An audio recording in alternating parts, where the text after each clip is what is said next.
دلچسپ مگر عجیب خبریں۔ امریکی ریاست میں مالک کی غیر موجودگی میں ایک ہرن گھر میں گھس آیا جو 2 دن تک تہہ خانے میں پھنسا رہا۔ غیر ملکی خبر ایجنسی کے مطابق ریسکیو حکام کو کال کر کے اطلاع دی گئی۔ ایک ہرن بظاہر پڑوسی کی کھڑکی توڑ کر اندر داخل ہوا اور تہہ خانے میں پھنس گیا۔ اس کے بعد ریسکیو ٹیم نے آپریشن کا آغاز کیا۔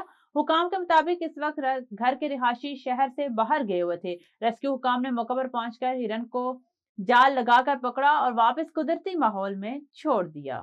لاطینی امریکہ کی مچھلی سکھر میں ماہی گیر نے پکڑ لی، جس میں WWF پاکستان کے ماہرین کو تشویش میں مبتلا کرنے کے ساتھ سب کی توجہ بھی حاصل کی۔ WWF پاکستان کے مطابق 4 جنوری کو سکھر سے کراچی فش ہار برلائی گئی اور ایک عجیب مچھلی نے ماہرین کی توجہ حاصل کر لی۔